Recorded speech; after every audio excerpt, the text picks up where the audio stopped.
اعوذ باللہ من الشیطان الرجیم بسم اللہ الرحمن الرحیم اللہم صلی علی محمد وعلی آل محمد کما صلیت علی ابراہیم وعلی آل ابراہیم انک حمید مجید اللہم بارک علی محمد وعلی آل محمد کما بارکت علی ابراہیم وعلی آل ابراہیم انک حمید مجید رب اشرح لی صدری ویسر لی امری واحلل عقدۃ من لسانی یفقہوا قولی ربنا زدنا علما یا مقلب القلوب ثبت قلبی علی دینک۔ جو بھی خواتین بیٹھیں گی نا یہاں پہ، آپ ان سے کہیں موبائل بند کریں۔ اچھا جی، آج کا ہمارا موضوع قرآن پاک سے ریلیٹڈ ہی ہے، اور ہم نے یہ ڈاکٹر اسرار کا جو بیان القرآن ہے اس کے شروع کی صفحات میں سے ہم نے اس کو منتخب کیا ہے۔ قرآن حبل اللہ ہے۔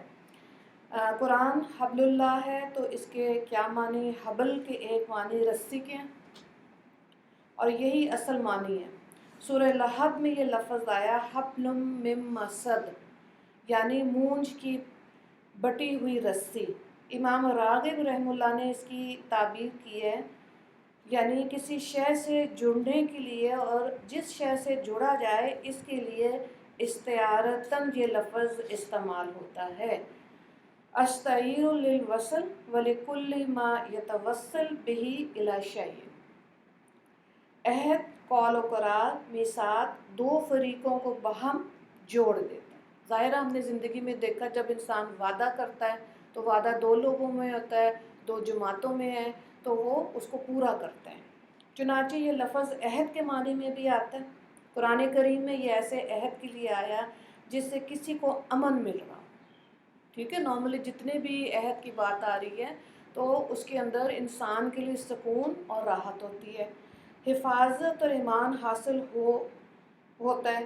سورہ آل عمران کی آیت نمبر 112 میں یہود کے بارے میں اللہ تعالیٰ نے کہا ضُرِبَتْ عَلَيْهِمْ ذِلَّةٌ أَيْنَمَا ثُقِفُوا إِلَّا بِحَبْلٍ مِّنَ اللَّهِ وَحَبْلٍ مِّنَ النَّاسِ وَبَاءُوا بِغَضَبٍ مِّنَ اللَّهِ وَضُرِبَتْ عَلَيْهِمُ الْمَسْكَنَةُ۔ ترجمے کو دیکھیں، یہ جہاں بھی پائے گئے ان پر ذلت ڈال دی گئی، سوائے اس کے کہ کہیں اللہ کے ذمے یا انسانوں کے ذمے میں پناہ مل گئی۔ یہ اللہ کے غضب میں گھر چکے، ان پر محتاجی، کم ہمتی مسلط کر دی گئی۔ گویا دیکھیں، اپنے پاؤں پر کھڑے ہو کر خود مختاری کے احساس پر ان کے لیے عزت کے معاملے میں اس دنیا میں کوئی جگہ نہیں، اور یہ قرآن مجید کی پیشن گوئی ہے، اور موجودہ ریاست جو اسرائیل کی ہے اس کا واضح ثبوت ہے۔ امریکہ اگر ان کو کچھ دن نام بھی پوچھے تو یہ بالکل بھی نہیں چل سکتے۔ یہ آپ سمجھ لیں کٹ پتلی کی طرح یہ ہے۔ اللہ تعالیٰ نے سب سے زیادہ انعامات جو تھے اس قوم کو دیے تھے، لیکن ان کی ناشکری کی وجہ سے ذلت ان پر ڈال دی گئی قیامت تک کے لیے۔ ٹھیک ہے، تو قرآن پاک میں اہل ایمان سے فرمایا گیا وَاعْتَصِمُوا بِحَبْلِ اللَّهِ جَمِيعًا۔ سورہ آل عمران آیت نمبر 103، یعنی اللہ کی رسی کو مضبوطی سے پکڑ لو سب مل کر۔ البتہ حبل اللہ کیا ہے؟ قرآن میں اس کی صراحت تو نہیں ہے، لیکن قرآن مجید میں جو بات پوری طرح واضح نہ ہو، مجمل ہو، اس کی تشریح نبی کریم صلی اللہ علیہ وآلہ وسلم کے فرض منصبی میں شامل ہو جاتا ہے۔ تو قرآن کے الفاظ ہیں وَأَنزَلْنَا عَلَيْكَ الذِّكْرَ لِتُبَيِّنَ لِلنَّاسِ مَا نُزِّلَ عَلَيْهِمْ، سورہ نحل کی آیت نمبر 44۔ اور ہم نے اے نبی صلی اللہ علیہ وآلہ وسلم آپ کی طرف ذکر نازل کیا تاکہ جو چیز ان کے لیے اتاری گئی آپ اسے ان پر واضح کرتے۔ چنانچہ احادیث نبوی میں یہ صراحت موجود ہے کہ حبل اللہ قرآن پاک ہے، یعنی اللہ کی رسی کیا ہے؟ قرآن۔ صحیح مسلم میں حضرت زید بن ارقم رضی اللہ تعالیٰ عنہ سے مروی ہے، یہ حدیث نقل ہوئی آپ صلی اللہ علیہ وآلہ وسلم نے ارشاد فرمایا الا و انی تارک فیکم ثقلین احدہما کتاب اللہ عز وجل ہوا حبل اللہ، یعنی آگاہ رہو میں تمہارے مابین دو خزانے چھوڑے جا رہا ہوں، ان میں سے ایک اللہ کی کتاب وہی حبل اللہ ہے، قرآن یعنی قرآن پاک۔ قرآن پاک میں حضرت علی رضی اللہ تعالیٰ عنہ سے ایک طویل حدیث مروی ہے جس میں الفاظ آئے ہوا حبل اللہ المتین، یہ قرآن ہی اللہ کی مضبوط رسی ہے۔ یہ روایت سنن ترمذی، سنن دارمی میں موجود ہے، اور مزید حضرت عبداللہ بن عمر رضی اللہ تعالیٰ عنہ سے جو روایت آئی اس میں بھی یہی الفاظ ہیں ہوا حبل اللہ المتین، یہ قرآن ہی اللہ کی مضبوط رسی ہے۔ سنن دارمی میں عبداللہ بن مسعود رضی اللہ تعالیٰ عنہ سے روایت ہے کہ اللہ کے رسول صلی اللہ علیہ وآلہ وسلم نے ارشاد فرمایا ان ھذا القرآن حبل اللہ و نور المبین، یقیناً یہ قرآن حبل اللہ اور نور مبین ہے۔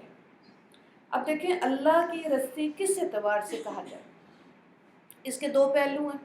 ایک تو بندہ اس رسی کے ذریعے اللہ سے جڑتا ہے، یہ رسی ہمیں اللہ سے جوڑنے والی یعنی کہ تعلق مع اللہ اور تقرب الی اللہ، ٹھیک ہے، دونوں تصوف کی اصطلاحیں ہیں۔ تعلق کے معنی ہے لٹک جانا، الگ لٹکی ہوئی شے کو کہتے ہیں۔ تعلق مع اللہ کا مفہوم ہوگا اللہ سے لٹک جانا، یعنی اللہ سے چمٹ جانا، اللہ کے ساتھ جڑ جانا۔ اسی طرح تقرب الی اللہ کا مطلب ہے اللہ سے قریب تر ہونے کی کوشش کرنا۔ سلوک و طریقت کا مقصد یہی ہے۔ تعلق مع اللہ میں اضافے اور تقرب الی اللہ کا مؤثر ترین اور سہل ترین ذریعہ قرآن کریم ہے۔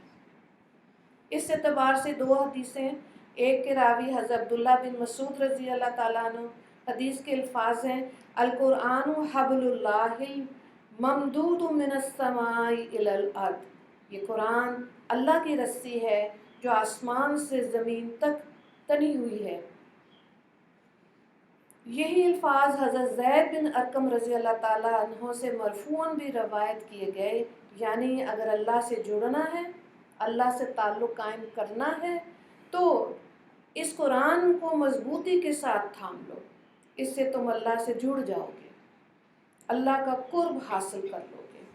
طبرانی کی بڑی پیاری روایت ہے، اس میں الفاظ میں کہا، ان کے الفاظ ہیں کہ نبی کریم صلی اللہ علیہ وآلہ وسلم اپنے حجرے سے برآمد ہوئے تو آپ صلی اللہ علیہ وآلہ وسلم نے مسجد کے گوشے میں دیکھا کہ کچھ صحابہ قرآن کا مذاکرہ کر رہے ہیں، قرآن کو سمجھ رہے ہیں اور سمجھا رہے ہیں۔ آپ صلی اللہ علیہ وآلہ وسلم ان کے پاس تشریف لائے اور بڑا پیارا سوال کیا، اَأَلَسْتُمْ تَشْهَدُونَ اللہ الہ الا اللہ وانی رسول اللہ وان ھذا القرآن جاء من عند اللہ، کیا تم اس بات کی گواہی نہیں دیتے کہ اللہ کے سوا کوئی معبود نہیں اور میں اللہ کا رسول ہوں اور یہ قرآن اللہ کے پاس سے آیا؟ صحابہ رضی اللہ تعالیٰ عنہم کا جواب اس کے سوا کیا ہو سکتا تھا؟ فرمایا بلا یا رسول اللہ، یعنی کیوں نہیں اے اللہ کے رسول صلی اللہ علیہ وآلہ وسلم، ہم اس کے گواہ ہیں۔ اس پر آپ صلی اللہ علیہ وآلہ وسلم نے فرمایا فاستبشروا فإن ھذا القرآن ترفعوا بأیدیکم وترفعوا بید اللہ، بس تم خوشیاں مناؤ اس لیے کہ یہ قرآن وہ شے ہے جس کا ایک سرا تمہارے ہاتھ میں اور دوسرا سرا اللہ کے ہاتھ میں۔ ان احادیث مبارکہ سے حبل اللہ کا یہ تصور واضح ہو گیا کہ یہ اللہ کے ساتھ جوڑنے والی چیز ہے، ٹھیک ہے۔ پھر دیکھیں ہم نے جس حدیث کا مطالعہ کیا اس میں قرآن کریم کے لیے آیا جاء من عند اللہ کے الفاظ آئے کہ یہ قرآن اللہ کے پاس سے آیا، اور ابو داؤد میں حضرت ابو ذر غفاری رضی اللہ تعالیٰ عنہ سے نبی کریم صلی اللہ علیہ وآلہ وسلم کی حدیث نقل کی گئی انکم لا ترجعون الی اللہ بشیء افضل مما خرج منہ یعنی القرآن، یعنی تم لوگ اللہ تعالیٰ کی طرف سے رجوع اور اس کے یہاں تقرب اس چیز سے بڑھ کر کسی اور چیز سے حاصل نہیں کر سکتے جو خود اس اللہ سے نکلی ہے، یعنی قرآن پاک۔ در حقیقت قرآن چونکہ اللہ کا کلام ہے تو اس سے بڑھ کر قریب ہونے والے اور کوئی ذریعہ نہیں ہو سکتا۔ چنانچہ جب کوئی شخص قرآن پڑھتا ہے گویا وہ اللہ سے ہم کلام ہوتا ہے۔ حضرت عبداللہ بن مبارک تبع تابعین کے دور کی شخصیت ہیں۔ انہوں نے اپنا معمول بنایا تھا کہ سال میں 6 مہینے سرحدوں پر جہاد کرتے تھے۔ اسی دور میں دارالسلام کی سرحدیں بڑھ رہی تھیں اور اس کے لیے جہاد جاری تھا، جبکہ 6 مہینے آپ رحم اللہ گھر پر گزارتے اور اس عرصے میں لوگوں سے ملنے جلنے سے حتی الامکان پرہیز کیا کرتے تھے۔ صرف نماز باجماعت کے لیے مسجد میں آتے، باقی وقت گھر پر ہی رہتے تھے۔ وہ کسی نے کہا عبداللہ آپ تنہائی پسند ہو گئے، تو تنہائی سے آپ کی طبیعت اکتاتی نہیں ہے؟ انہوں نے کہا کیا تم اس شخص کو تنہا سمجھتے جو اللہ سے ہم کلام ہوتا ہے اور رسول اللہ صلی اللہ علیہ وآلہ وسلم کی صحبت سے فیض یاب ہوتا ہے؟ لوگ حیران ہوئے کہ یہ کیا کہہ رہے ہیں۔ جب اس کی وضاحت طلب کی گئی تو فرمایا دیکھو جب میں اکیلا ہوتا ہوں میں قرآن پڑھتا ہوں یا حدیث پڑھتا ہوں، جب قرآن پڑھتا ہوں تو اللہ سے ہم کلام ہوتا ہوں، اور جب حدیث پڑھتا ہوں تو رسول اللہ صلی اللہ علیہ وآلہ وسلم کی صحبت سے فیض یاب ہوتا ہوں، تم مجھے تنہا نہ سمجھو۔ دیکھیں یہ نارملی علماء کرام بھی ہماری رہنمائی کرتے ہیں کہ جب آپ اکیلے ہوتے ہیں نا تو اپنا مزاج دیکھیں کہاں جا رہا ہے۔ کئی لوگ ہوتے ہیں کہ جی گھر میں اکیلے ہیں، کوئی ہے ہی نہیں، تو چلو اب فیس بک، انٹرنیٹ یا اپنی پسند کا کوئی کرکٹ میچ کچھ بھی دیکھ لیں، ہے نا۔ اور اگر مزاج یہ ہے کہ ہاں چلو فرصت مل گئی قرآن پڑھ لیں، نفل پڑھ لیں، تو اس کا مطلب ہے کہ جو اس وقت آپ کی کیفیت ہے اصل میں آپ اندر سے ویسے ہیں۔ تو بس یہ اپنے آپ کو جج کرنے کا بہترین طریقہ ہے کہ تنہائی مل گئی، خاموشی مل گئی، اب اپنے اندر سے دیکھیں کہ وہ کیا آواز اٹھتی ہے، کس طرف دھیان جاتا ہے۔ مسند احمد، ترمذی، ابو داؤد، نسائی، ابن ماجہ میں حضرت عبداللہ بن عمر رضی اللہ تعالیٰ عنہ سے یہ حدیث سے نبوی منقول ہے، یقالو لصاحب القرآن اقرأ ورتل کما کنت ترتیل فی الدنیا فإنک منزلک عند آخر آیاتی تقرأها۔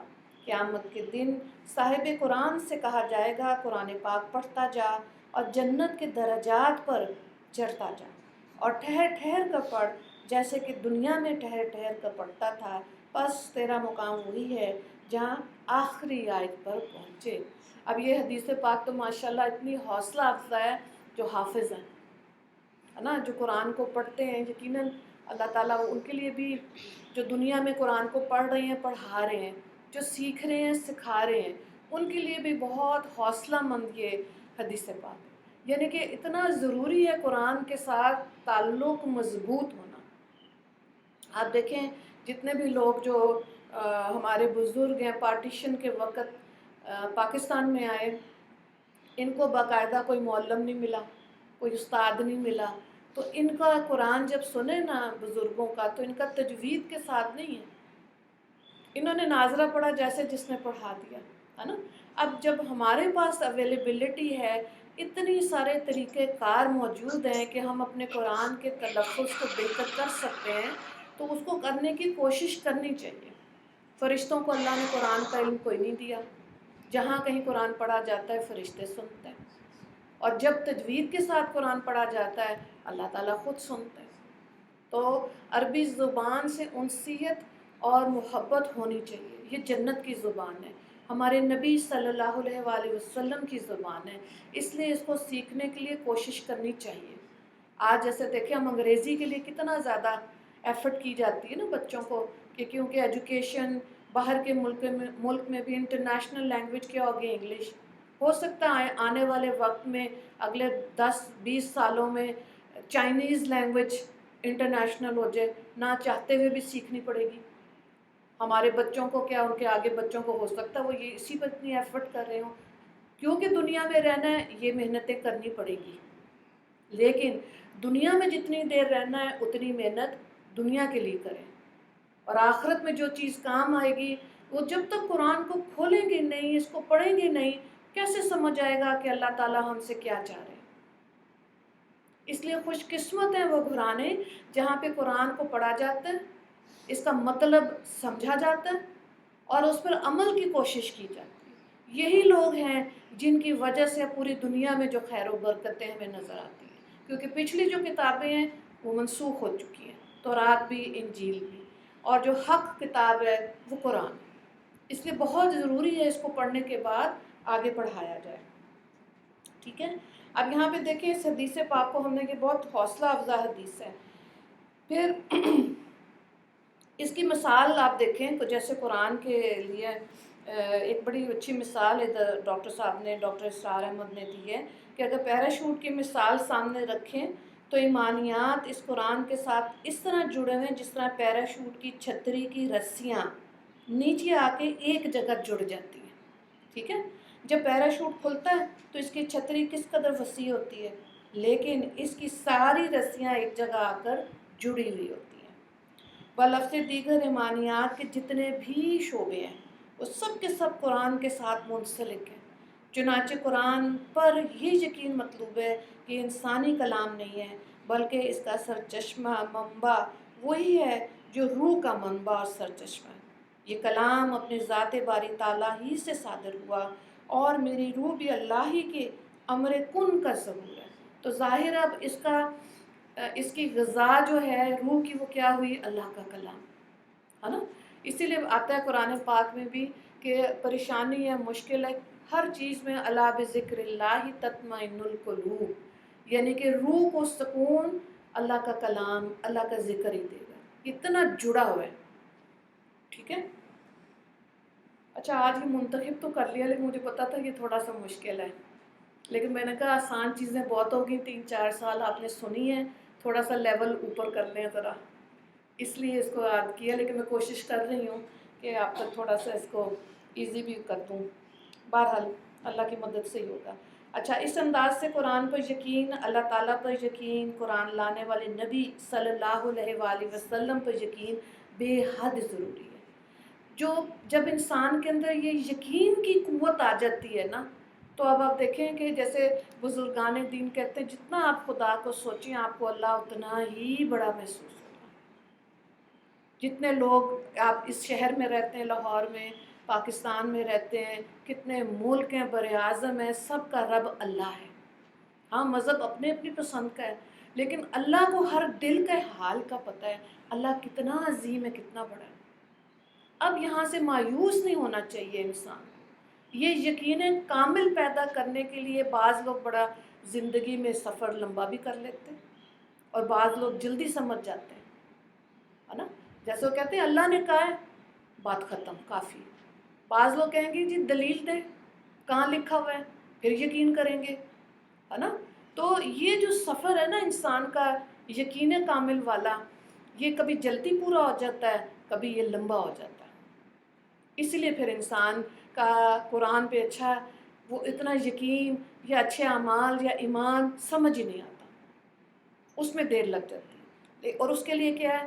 نیک لوگوں کی صحبت۔ آپ دیکھیں سورہ یوسف میں حضرت یوسف علیہ السلام نے بھی کہا اللہم الحقنا بالصالحین، ہے نا، قرآن کی صحبت، ایسی مجلسیں جہاں پہ درس و تدریس دین کے حساب سے ہوتے ہیں، حدیث کی کلاس ہے، قرآن کی کلاس ہے، ایسی جگہوں سے انسان کے ایمان کا لیول بڑھتا ہے۔ اور وہاں پہ اب کیا انسان نے اس جو سیکھا ہوتا ہے، جو سمجھا ہوتا ہے، پریکٹیکل لائف میں اس کی وہ آزمائش آتی ہے۔ اب ایمان کامل ہوگا تو وہ اپنے سارے راستے عبور کرتا جائے گا، تبھی جنت کے درجوں کی بات سمجھ آئے گی۔ ہم تو سیدھی جنت کی بات کرتے ہیں نا کہ جنت میں پاؤں رکھ لیا کامیاب، اللہ تو درجے کی بات کر رہا ہے، ایک کے بعد دوسرا درجہ، دوسرے کے بعد تیسرا درجہ چاہیے نبی صلی اللہ علیہ وآلہ وسلم کے ساتھی بننے کا، صحابیات کا ساتھی بننے کا، تو ظاہر ہے وہ ان جیسے اعمال کی ضرورت ہے۔ ہو نہیں سکتا کہ دنیا میں گم ہو اور جنت الفردوس مانگ رہے ہیں۔ یہ شوق اچھی چیز ہے کہ جنت الفردوس مانگیں، تو پھر اللہ کی دی ہوئی آزمائش پہ صبر بھی کرنا ہے۔ اگر لفظ کمزور نکلیں گے، شکوہ شکایت نکلے گا، تو وہ اثر بھی اس آزمائش میں سے ختم ہو جاتی ہے۔ جو انعام ہوتا ہے نا، جو اللہ نے اس کا انعام دینا ہوتا ہے، وہ اپنے ہی شکوہ شکایت سے ختم ہو جاتا ہے۔ اس لیے یہ بہت ضروری ہے کہ اس قرآن کو سمجھا جائے، جس پہ اتنا زیادہ زور دیا جاتا ہے کہ آپ دیکھیں، جو بار بار میں کہتی ہوں اپنی بچیوں کو قرآن پڑھا کے ان کے نکاح کریں، ٹھیک ہے؟ یہ تو ہمارے ہاں کتنا زیادہ رواج ہے، بچی رخصت ہو رہی ہے اس کے سر پہ رکھ دیا، ٹھیک ہے، اللہ اس کی بھی فضیلت اور برکتیں اس کی زندگی میں لائے۔ کیا ہی اعلیٰ بات ہوتی کہ وہ بچی وہ قرآن کو پڑھ کے سمجھ کے پھر گھر سے جاتی، ہے نا؟ جو بچیاں قرآن کی سمجھ لے کے اپنے گھر جاتی ہیں، وہ پھر شکوہ شکایت کوئی مشکل پریشانی ہوتی ہے وہ ماں باپ کو نہیں تنگ کرتی، آپ یقین جانیں، وہ اللہ سے ہی رجوع کرتی ہیں، کیونکہ اتنی سمجھ لے لی انہوں نے کہ خدا ہی ان کی ہر مشکل کو آسانی میں بدلنے والا ہے۔ اچھا، اب آپ دیکھیں، ایک ایمان تو تقلیدی ہے، یعنی غیر شعوری ایمان، کہ یقین کی کیفیت پیدا ہو جاتی ہے، یعنی وہ علی الوجہ البصیرت نہ ہو اور وہ بہت بڑی دولت ہے، لیکن اس سے کہیں زیادہ قیمتی ایمان وہ ہے جو علی وجہ البصیرت ہو، یعنی کہ قرآن کے الفاظ ہیں قل ھذہ سبیل ادعو الی اللہ علی بصیرۃ انا ومن اتبعنی، سورہ یوسف آیت نمبر 108۔ اے نبی صلی اللہ علیہ وآلہ وسلم کہہ دیجئے کہ یہ میرا راستہ، میں اللہ کی طرف بلاتا ہوں سمجھ بوجھ کر، اور جو میرے ساتھ ہیں وہ بھی ایمان، یعنی شعوری ایمان، اکتسابی ایمان، حقیقی ایمان کا واحد منبع اور سرچشمہ قرآن حکیم ہے۔ حضرت مولانا ظفر علی خان بہت سی سادہ الفاظ میں ایک بڑی حقیقت بیان کر گئے، فرمایا وہ جنس نہیں ایمان جسے لے آئیں دکان فلسفہ سے، ڈھونڈنے سے ملے گی عاقل کو یہ قرآن کے سپاروں میں۔ عاقل یعنی غور و فکر کرنے والے، سوچ بچار کرنے والے کے لیے ایمان کا منبع اور سرچشمہ قرآن پاک ہے۔ اب دیکھیں، قرآن کریم کے حبل اللہ ہونے کا ایک دوسرا پہلو بھی ہے، اور وہ یہ کہ اہل ایمان کو جوڑنے والی رسی، اس کو باہم ایک دوسرے سے باندھنے والی یہ قرآن ہے۔ اس لیے قرآن حکیم میں جہاں اللہ کی رسی کو مضبوطی کے ساتھ تھامنے کا حکم ہے، وہاں اللہ نے تفرقہ ڈالنے سے بھی منع فرمایا، اور فرمایا وَاعْتَصِمُوا بِحَبْلِ اللَّهِ جَمِيعًا وَلَا تَفَرَّقُوا، اور مضبوطی سے تھام لو اللہ کی رسی کو، سب مل جل کر تفرقہ مت ڈالو۔ اہل ایمان کو جوڑنے والی یہی قرآن حکیم ہے، اس لیے انسانی اتحاد وہی مستحکم اور پائیدار ہوگا جو غور و فکر کی ہم آہنگی سے کے ساتھ ہوگا۔ اب جنہوں نے قرآن پڑھا ہوگا، بہت جگہ اللہ تعالیٰ نے فرمایا کیا تم سوچتے نہیں، کیا تم غور و فکر نہیں کرتے، اس دنیا کو بنانے والے ہم تھے کہ تم، ہے نا، دنیا کی نعمتوں کو دینے والے ہم تھے کہ تم، اور کیوں نہیں تم غور و فکر کرتے؟ تو ایک تدبر کرنے والا انسان جو ہے نا، وہ اللہ کو زیادہ اچھا لگتا ہے۔ ظاہر ہے، آپ صرف اگر فرض کریں ایک پتا دیکھ لیں، درختوں کے پتوں کو دیکھیں، کتنی مختلف قسم کے ہرے رنگ کے شیڈز ہیں، کتنی، کوئی ٹرائنگل ہے، کوئی کس طرح کا، ان کی شیپس مختلف ہیں، بنانے والا اللہ رب العزت، ان پتوں کو رنگ دینے والا اللہ رب العزت، تو پھر صبغۃ اللہ، اللہ کا رنگ چڑھانے والا انسانوں کے اوپر وہ بھی اللہ ہی ہے۔ اب جس کا رجوع اللہ ہوگا، جو اللہ کے ساتھ یقین کامل کے ساتھ اللہ کی محبت لینا چاہے گا، تو اللہ کا قرآن کو تھامے گا، اللہ تک پہنچ جائے گا۔ یہ ایسی مضبوط رسی ہے۔ اچھا، پھر آپ دیکھیں، اسی لیے انسانی اتحاد وہی مستحکم اور پائیدار ہوگا جو فکر و نظر کی ہم آہنگی کے ساتھ ہوگا۔ بہت سے اتحاد وقتی طور پر وجود میں آتے ہیں، جیسے کچھ سیاسی مصلحتیں تو اتحاد قائم کر لیا، کوئی دنیاوی مفادات ہیں تو ان کی بنیاد پر اتحاد قائم کیا، یہ اتحاد حقیقی نہیں ہوتے۔ اور نہ ہی پائیدار اور مستحکم ہوتے ہیں۔ انسان حیوان عاقل ہے، یہ سوچتا ہے کہ غور کرتا ہے، اس کے نظریات ہیں، اس کے کچھ مقاصد ہیں، کوئی نصب العین ہے۔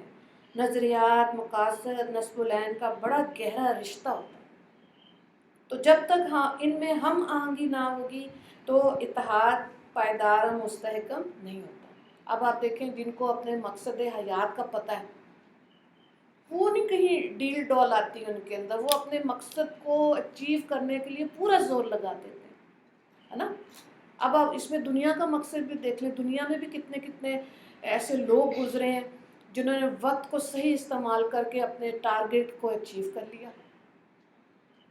اور مسلمانوں میں سے کتنے لوگ ہیں جن کو زندگی کے مقصد کا اندازہ نہیں ہے کہ زندگی کا مقصد کیا ہے۔ اصل میں زندگی کا مقصد ہی یہ ہے اللہ کی رضا کو حاصل کرنا۔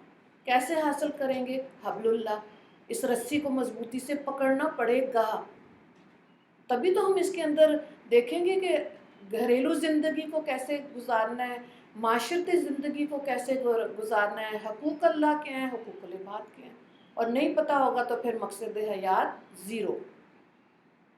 پھر بڑا انسان یعنی کہ ڈپریشن اور یہ اس طرح کے سٹریس کے الفاظ آپ سنتے ہیں، ان کی زندگیوں کے مقصد ان کو کلیئر نہیں ہوتے، تبھی انسان ذہنی طور پر بھی بیمار رہتا ہے۔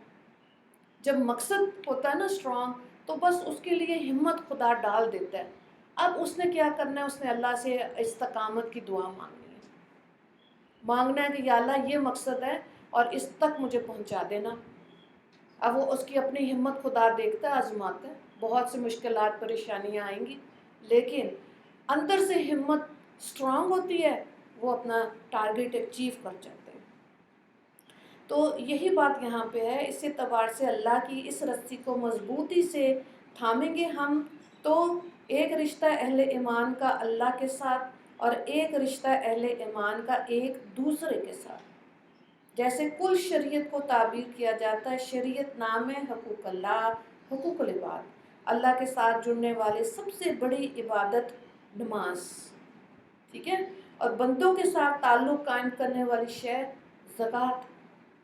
اس طرح حبل اللہ ایک طرف اہل ایمان کو اللہ سے جوڑتی ہے، دوسری طرف اللہ کے ساتھ جڑتا ہے انسان۔ تو بات یہی ہے کہ نماز کے اندر بھی انسان کا خشوع خضوع بنانا بہت ضروری ہے، سیکھنا پڑتا ہے، محنت کرنی پڑتی ہے، پھر کہیں جا کے یہ انسان کو حاصل ہوتی ہے۔ پھر حدیث پاک ہے، آپ صلی اللہ علیہ وآلہ وسلم نے فرمایا نماز میری آنکھوں کی ٹھنڈک ہے نا۔ یہ شوق ہونا چاہیے، ہمارے نبی نے کہا آنکھوں کی ٹھنڈک، ادھر تو نمازیں اتنی قضا ہو رہی ہوتی ہیں، ہے نا، ایک ایک سال کی، دو دو سال کی قضا نمازیں پڑھی ہوئی ہیں عورتیں جب بتاتی ہیں، تو ٹھنڈک کیسے بنے، کیسے انتظار ہو؟ پھر دیکھیں حدیث پاک ہے، بخاری نے اس کو روایت کیا کہ ایسے بھی لوگ ہیں جو ایک نماز پڑھتے ہیں، ان کا دل اٹکا ہی رہتا ہے مسجد میں کہ جب دوسری نماز ہوگی ہم نماز پڑھیں، ہے نا۔ تو تعلق کہاں قائم ہو رہا ہے؟ اللہ کے ساتھ۔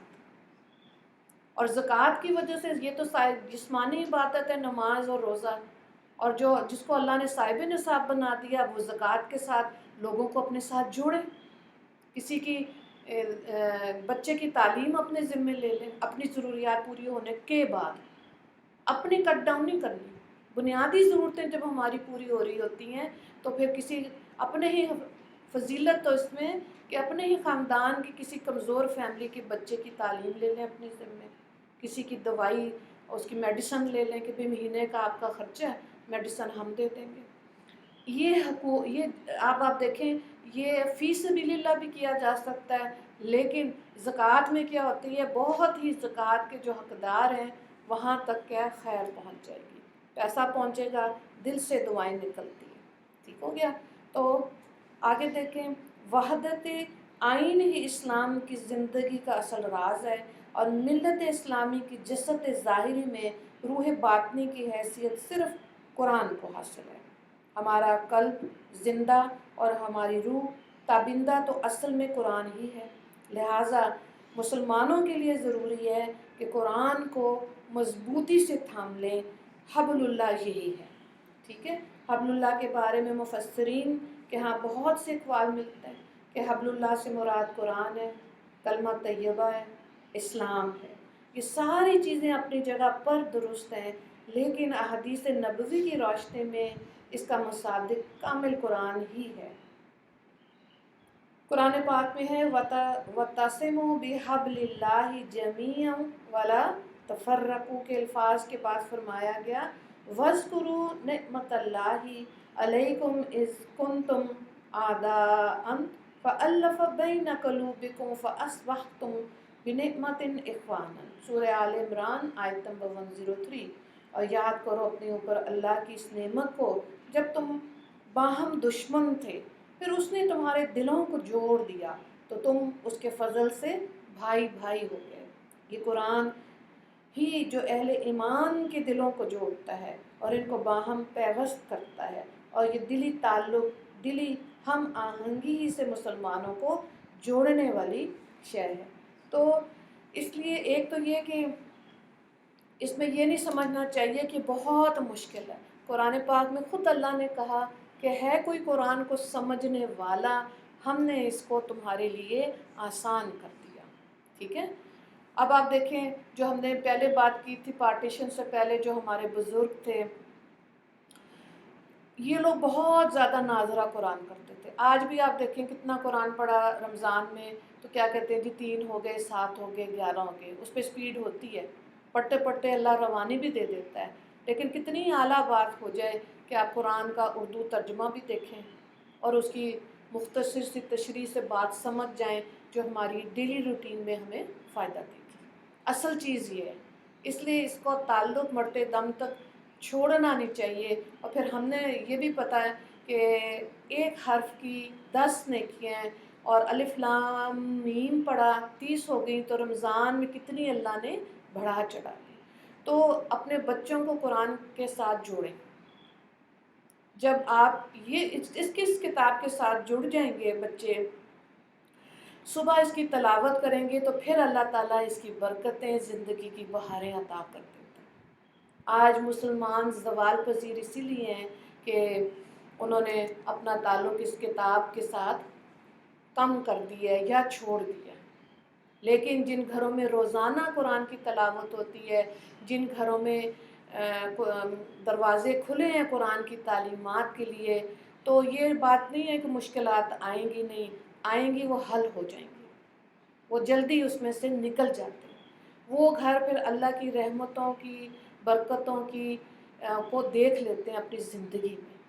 تو اللہ تعالیٰ ہمیں بھی توفیق دے خواتین کو اپنے گھروں کو قرآن پاک کے لیے کھولنے کے لیے، اس کو سمجھ کر اس پر عمل کر کے، اور اس کو پڑھنا، عمل کرنا، اور پھر اس کو پھیلانے کے لیے، ٹھیک ہے۔ وآخر دعوانا ان الحمد للہ رب العالمین۔ السلام علیکم ورحمۃ اللہ وبرکاتہ۔ اللہم اغفر للمسلمین والمسلمات والمؤمنین والمؤمنات۔